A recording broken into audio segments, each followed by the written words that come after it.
ces réseaux et est-ce qu'on va pouvoir concerner tout le monde sur la Nouvelle-Aquitaine? Alors, ça va marcher, allez-y. Le micro va marcher dans quelques secondes. Je peux commencer peut-être tout Voilà. simplement derrière le pupitre avant de reprendre le micro. Alors, on va essayer de répondre à votre question. Mon intervention sera plus peut-être tournée sur l'enjeu de la transformation numérique pour les entreprises, pas forcément spécifiquement sur Mais les pour qu'elle se infrastructures. transforme, il faut que vous ayez l'outil. Mais pour qu'elle se transforme, il faudra qu'elles aient une partie de l'outil. Mais vous verrez, on va aussi prendre une approche un peu plus particulière, justement beaucoup moins tournée sur les outils, mais aussi sur la stratégie. Ah, il était peut-être tout simplement pas allumé. Merci beaucoup. Est-ce qu'on peut me mettre la présentation derrière, puisque je vais avoir quelques slides pour accompagner cette présentation. Merci à tous. Merci, Président, pour cette introduction. J'essaierai de rebondir sur un certain nombre de choses que vous avez dites, je l'espère. Merci à tous d'être très nombreux ici à Bordeaux. Je vois qu'à Niort et à Limoges aussi, on a du monde. Très heureux de vous retrouver, puisqu'on a aussi nos petites habitudes sur les sujets de la transformation du numérique qu'on connaît bien côté ADI, puisqu'on accompagne aussi la région, la Nouvelle-Aquitaine, dans cette démarche qui est inscrite, vous l'évoquiez tout à l'heure, sur le schéma régional de développement économique de la région. Et ADI qui a des missions, je dirais, ancestrales autour de la transformation des entreprises, du soutien à l'émergence des filières, du réseau innové en Aquitaine, mais aussi qui soutient l'attractivité et l'implantation des entreprises. C'est doté il y a maintenant 2 ans d'un poste, qui est celui que j'occupe, sur la transformation numérique des entreprises, avec une posture que j'espère vous partager aujourd'hui et qu'on essaye aujourd'hui aussi de travailler ensemble, on le verra peut-être tout à l'heure sur certaines actions, avec les différentes chambres notamment. Donc merci de nous avoir invités à être partenaires cette année sur un sujet qui en effet nous tient à cœur et qu'on essaye de travailler au quotidien avec une marque qui s'appelle Matransfonum, qui représente à la fois un événement mais aussi un accompagnement qu'on essaye de faire le plus possible en partenariat avec les acteurs de l'écosystème dont je reparlerai tout à l'heure. Accompagnement individuel sur mesure, c'est une partie de notre job sur la transformation numérique. J'en reparlerai à la toute fin de l'intervention, mais je mets de l'accompagnement individuel sur mesure pour vous dire finalement une chose, c'est que je ne vais pas vous donner aujourd'hui une définition de la transformation numérique en tant que telle, parce qu'il y a une foultitude de nuances, peut-être pas de gris, mais en tout cas de plein de couleurs, et qu'il y a différentes approches. Dans les exemples que citait le Président, on le voit bien, il y a une foultitude de choses sur lesquelles le numérique nous impacte et impacte les entreprises. Donc juste pour vous dire qu'à un moment donné, on a aussi besoin d'un accompagnement sur mesure sur ces problématiques de transfo numérique. Et on va le voir, nous on pense qu'une approche par la stratégie est vraiment intéressante. Petit retour quand même, je vous montre quelques images sur la foultitude de productions et de rapports qui peut exister aujourd'hui sur cet enjeu de la transformation numérique, avec en effet des soutiens, des accélérations qui peuvent exister, mais on voit dans les statistiques qu'on n'y est quand même pas encore et qu'on a en effet un vrai besoin de soutien et d'accompagnement.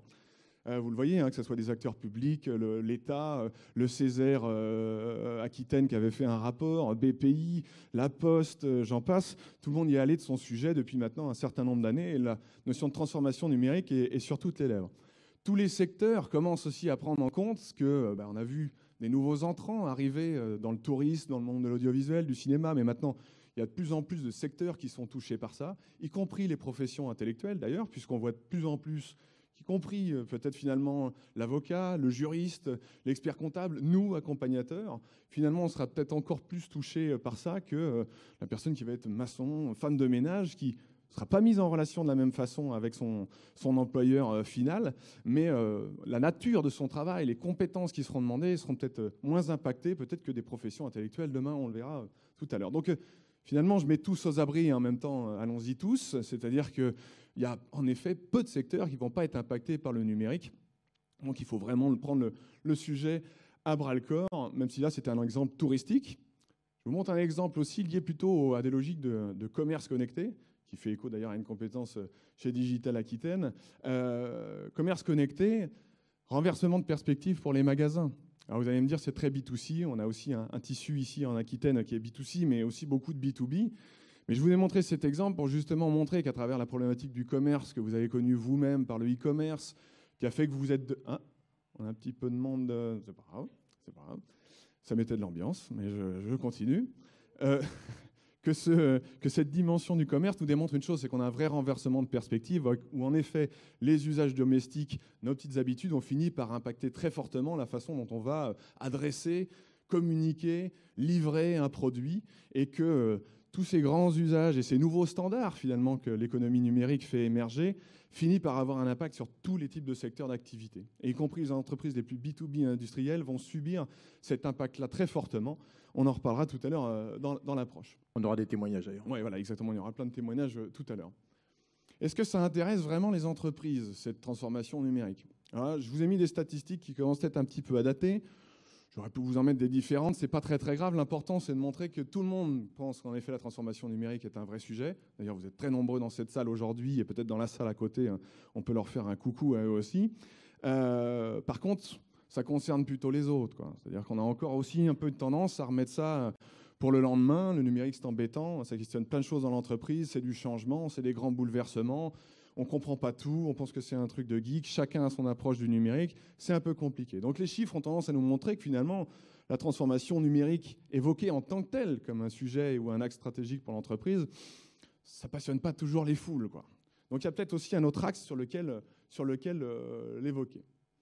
Là, je vous montre des images du forum qu'on avait monté, nous, en février, qui est devenu maintenant, on en aura un autre en février aussi cette année, qui s'appelle Matransfonum, qu'on monte avec justement les consulaires et avec pas mal de partenaires, dont la région Nouvelle-Aquitaine, bien évidemment. C'est le reflet d'une chose, c'est pas pour vendre nos affaires, mais c'est pour montrer que on a ce forum-là, et dans l'année, et d'ici à la fin de cette année, on va avoir les assises du numérique à Brive, on va avoir Niort Numérique, on va avoir les assises numériques à La Rochelle, les rencontres nationales du numérique à Poitiers, où il y a des problématiques qui sont liées à la filière numérique en elle-même, et de plus en plus, on évoque les sujets liés à la transformation des entreprises pour s'adresser encore plus directement aux PME en elles-mêmes sur ces sujets-là. Donc le sujet est vraiment devenu vaste, touffu, on va dire, dense, avec plein d'approches particulières. Mais, constat qu'on continue de faire, et vous le verrez, j'ai quelques chiffres liés à un questionnaire auquel répondent les entreprises qu'on déploie dans le cadre d'un événement, mais aussi au fil de l'eau ou avec des partenaires, comme sur le programme Usine du Futur d'ailleurs, c'est que finalement, les entreprises continuent malgré tout, et je dirais encore plus les chefs d'entreprise, à avoir une approche de la transformation numérique qui est davantage tournée sur la mise à jour des outils de production et de productivité, de la performance, mais pas forcément d'envisager qu'à un moment donné, cette transformation numérique, ça peut être aussi un moyen de se repositionner dans la chaîne de valeur et d'en profiter pour questionner aussi le modèle d'affaires de l'entreprise.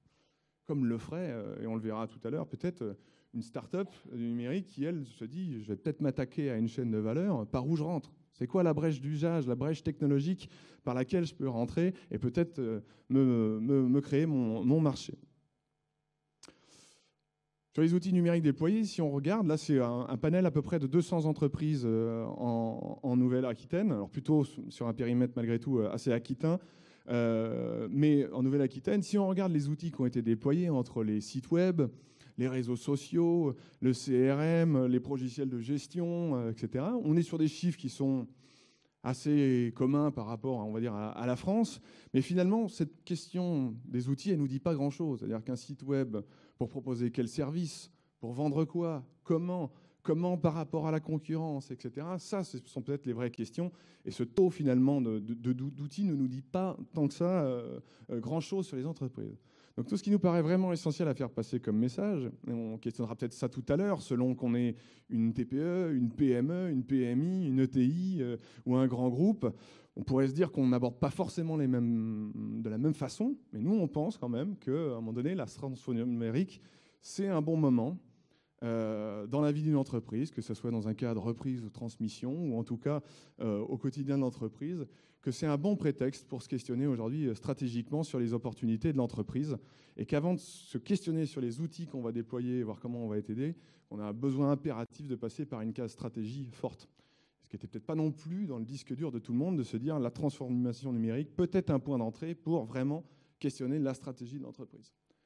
Donc nous, le numérique, on le voit plutôt comme une opportunité pour créer de nouvelles expériences clients, qu'on soit dans le B2C et dans le B2B. Et la question du parcours client, de l'entrée, de pensée client, c'est très important. Le président, vous l'évoquiez tout à l'heure sur l'e-santé, de se dire c'est quoi une consultation demain en télésanté. Il y a les tuyaux, il y a le débit qui va avec, il y a les compétences du médecin d'un côté, mais il y a aussi l'usage qui sera derrière ça et qui fait qu'à un moment donné, on le fermera ou on s'en servira jamais si c'est trop compliqué, pas assez simple, pas assez dans une assistance, dans un aller-retour, etc. Donc il y a toute une grammaire à inventer sur des nouveaux usages qui va au-delà de la problématique de l'outil et du débit. De nouveaux modèles d'affaires, nouveaux modèles de création de valeur. Donc en effet, ça ne questionne pas toutes les entreprises de la même façon, hein. Je ne sais pas moi, déployer une tablette dans un petit magasin qui veut essayer de recréer quelque chose un peu spécifique dans le centre-ville, peut-être qu'on n'en passe pas par des questionnements aussi poussés, mais c'est peut-être une case quand même à soutenir, et ça rejoint des problématiques qui étaient évoquées sur le conseil aussi à la stratégie de ces entreprises avant de les soutenir sur la prestation et l'achat de prestations. Donc, au quotidien, là je parle plutôt pour moi, mais je suis sûr que parmi les conseillers numériques en CCI, à la Chambre des métiers, on en parlera tout à l'heure, ou en Chambre d'Agri, on connaît ça, l'idée qu'à un moment donné, il faut peut-être opérer un peu un twist mental dans la tête de certains chefs d'entreprise. Pas qu'ils n'aient pas envie de faire du numérique, voilà, mais ils n'ont pas forcément le temps de se poser toutes ces questions dans ce sens-là, et comment on les accompagne à un moment donné à opérer ça. Comment, quand on est un atelier en usine du futur, on se dit certes, il faut que j'améliore ma performance, que je mesure mieux ce que je fais, mais comment demain aussi je recrée de la relation, par exemple, avec des clients finaux, des clients avec qui je n'ai pas de relation, je ne comprends pas leurs usages, je ne comprends pas les comportements qu'ils ont avec mes produits. Comment le numérique peut m'aider à recréer du lien avec ces gens-là? C'est des questions finalement de bon sens et stratégiques, qui, au début, n'ont pas forcément un lien très fort avec le numérique, mais qui nécessitent d'avoir en tête ces trucs et astuces de l'économie numérique, et donc au moins de leur transmettre. Donc, penser sa stratégie d'entreprise à l'heure d'une ère toujours plus numérique, c'est l'entrée qui nous semble la plus pertinente sur la transformation numérique. C'était évoqué tout à l'heure, les entreprises qui sont les plus matures en termes de transformation numérique, à la fois sur les outils, sur ces nouvelles expériences clients, etc., sont aussi celles dont la croissance et d'une certaine manière le chiffre s'en trouve aussi le plus impacté. Donc se lancer aussi qu'à moitié, c'est des fois logique au quotidien dans l'entreprise, mais pour certaines belles PME, ETI, c'est là que l'aide régionale a aussi, et d'autres aides ont du sens, pour faire levier justement, pour à un moment donné rentrer en profondeur dans un projet de transformation, finalement, pas forcément que numérique, mais un projet de transformation ambitieux.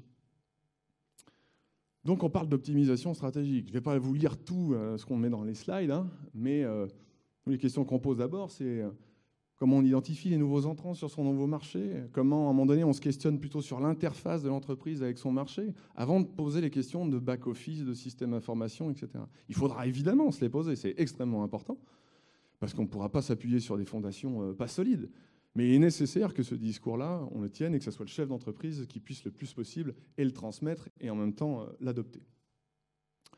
Donc je passe sur celle-ci, je viens de le dire, nous on se concentre avant tout là-dessus, sur comment générer de nouveaux avantages concurrentiels et intégrer le numérique dans des produits et des services pour se différencier par de nouveaux services, l'évolution des produits, etc., etc. Et intégrer les bons leviers numériques. Je vous en mets quelques exemples. Je disais tout à l'heure qu'il y a plein de nuances de couleurs sur le sujet de la transformation numérique, mais il y a plein d'angles par lesquels le prendre. Repenser, renforcer la relation client, vendre en ligne des produits, dématérialiser les échanges, développer des offres et des usages connectés. Ce n'est pas forcément donné à tout le monde, mais ça peut être un bon angle. Repenser des usages et des produits moins compliqués. Alors celui-là, il est pas mal. Il est quand même pas mal.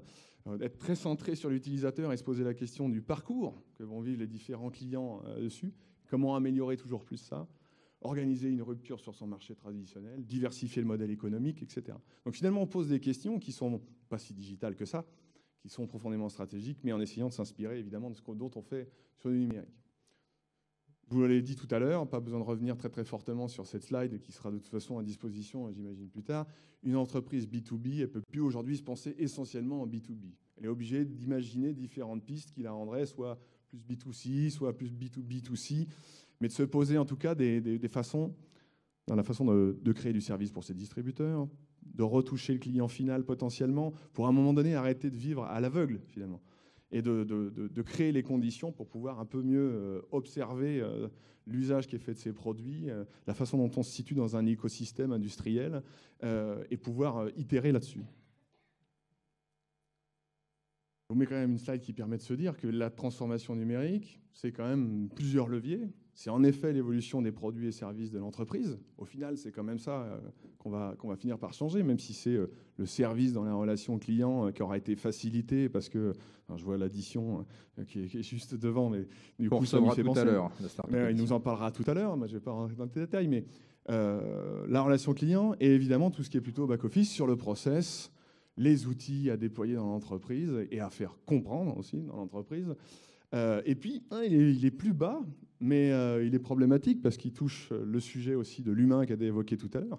C'est la culture dans l'entreprise et le niveau de culture digitale qu'il peut y avoir dans l'entreprise, et ce, à toutes les strates. Du dirigeant, en passant par les cadres, en passant par les différents salariés, par exemple. J'avance, je suis dans le timing là, ça va? Faut terminer parce que Solène va prendre la suite. Ouais. Nez dans le guidon. Un des enseignements du questionnaire qu'on passe aux entreprises, il est quand même très fort là-dessus. C'est les premières questions qu'on pose, c'est sur la connaissance qu'on a de son marché, des nouveaux entrants fortement numériques qui arrivent. Si on a une vue dessus, autant vous dire que c'est là qu'on a le moins de réponses. Donc on comprend bien qu'au quotidien, les chefs d'entreprise n'ont pas forcément cette possibilité de veiller comme nous sur tous ces sujets numériques. Et donc ils ont davantage de nez dans le guidon. Mais on va dire ce niveau de veille, d'identification de tendances, pas technologique, mais de modèles, de trucs, de façons de faire, de nouveaux entrants, est relativement faible. Ça, c'est un fait. Donc il y a un vrai enjeu de sortir du réverbère et de se dire qu'on n'est pas dans des enjeux de prospective, mais on est dans des enjeux de perspective opérationnelle. Et que là, on a bien besoin de soutien qu'on n'a pas toujours, y compris en RH, au sein de l'entreprise. Donc, ce que je suis en train de dire, c'est finalement qu'on peut se reposer des questions assez simples mais stratégiques. J'évoquais tout à l'heure sur les produits qu'on peut transformer en services, en abonnements récurrents, quel problème du client on règle avec ce service, autant de questions que les accompagnateurs connaissent. Je ne vais pas vous faire tout le détail maintenant, et je pense que les entreprises en parleront dans leurs différents témoignages. On va les avoir, ouais. Mais c'est un peu cette idée-là, finalement, d'entrer par cette porte, et notamment d'entrer, par exemple, par le parcours aussi de comment toujours plus faciliter la vie de ses clients. Vous le voyez bien aujourd'hui, vous, quand vous servez du numérique au quotidien, ce n'est pas pour vous évader tant que ça avec des jeux, des choses autres. Enfin bon, c'est le numérique que vous en servez parce qu'il vous simplifie la vie, il vous fait gagner un maximum de temps dans vos déplacements, dans vos commandes, etc. ou dans la relation avec les entreprises avec lesquelles vous travaillez.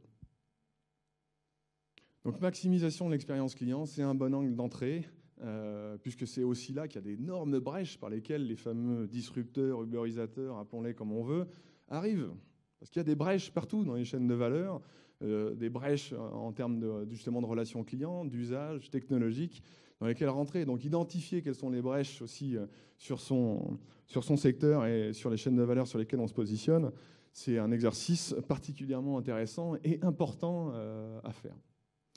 Facteur déclenchant pour les entreprises, accès à de nouveaux marchés, nouvelle façon de délivrer un produit, nouvelle forme de relation, montée en puissance des plateformes, c'est les éléments qui poussent le plus les entreprises, en tout cas qu'on a interrogées, à se lancer dans la transformation numérique. Les priorités, et je vais aller assez vite sur la fin, repenser la relation client, développer des offres et des usages connectés, c'est la fin, on n'a plus que 3. Structurer, traiter les données d'entreprise, devenir une plateforme, bref. Ça, il y a une diversité assez importante. Mais je voulais en venir à une chose pour terminer, je ne veux pas avoir le temps de tous vous les faire.